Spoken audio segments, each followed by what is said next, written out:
1520 வருஷத்துல இங்கிலாந்துல பிறந்தாரு லாரன்ஸ் சாண்டர்ஸ் அப்படிங்கிற ஒரு ஊழியக்காரர். இவர் வேதத்தின்படி வாழ்ற கிறிஸ்தவர். அதாவது உலகத்தின் பார்வையில சொல்ல போனா இவர் ஒரு புரொட்டஸ்டன்ட் கிறிஸ்டியன்.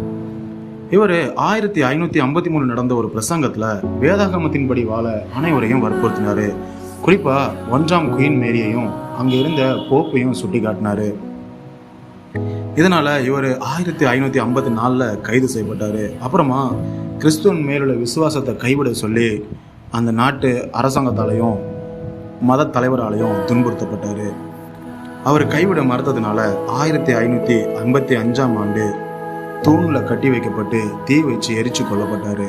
இவருக்கு தண்டனை கொடுக்க கூப்பிட்டு வரும்போது அங்க நிறைய மக்கள் கூடி இருந்தாங்க. அவங்க எல்லார்ட்டையுமே அன்பா பேசி இயேசு கிறிஸ்துவோட சத்தியத்துல நிலைச்சிருங்க அப்படின்னு அறிவுறுத்தினாரு. அவருக்காக கொடுமையான மரண தண்டனை அங்க காத்திருந்துச்சு. அப்பவும் கூட அவர் முழு சமாதானத்தோட இருந்தாரு.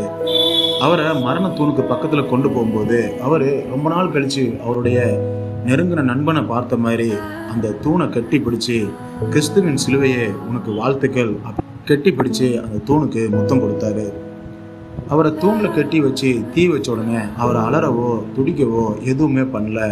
மாறாக அவர் ஜெபம் செய்து தன்னுடைய ஆத்மாவை தேவனிடத்துல ஒப்பு கொடுத்தாரு. அந்த டைம்ல கூட அங்க இருந்த மக்களுக்காக அவர் ஜெபம் பண்ணாரு.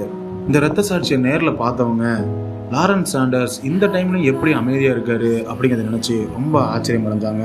பரிசுத்த வேதாகமத்தை பின்பற்றும் போது வர்ற மரண பயத்தை பற்றிய பயத்திற்கு பதிலாக அங்க இருந்த மக்களுக்கு எல்லாருக்குமே இயேசு கிறிஸ்துவின் மேலுள்ள விசுவாசம் ரொம்பவும் அதிகமாயிடுச்சு.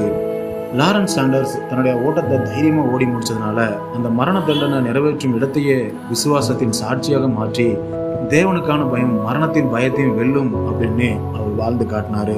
இந்த லாரன்ஸ் சாண்டர்ஸ் நிறைய பேருக்கு தெரிஞ்சிருக்காது. கிட்டத்தட்ட 1500 இருந்து 1800 வரைக்கும் மக்கள் மத போதகர்களால் ரொம்ப துன்புறுத்தப்பட்டாங்க. நிறைய பேர் டார்ச்சர் பண்ணப்பட்டாங்க, சாகடிக்கப்பட்டாங்க, உயிரோடு எரிக்கப்பட்டாங்க. இவ்வளோ மோசமான சூழ்நிலையும் அவங்க கிறிஸ்துவுக்காக வாழ்ந்தாங்க. நாம் நம்ம வாழ்க்கை எப்படி இருக்குன்னு ஆராய்ஞ்சு பார்க்குற நேரம் இது. Praise the Lord.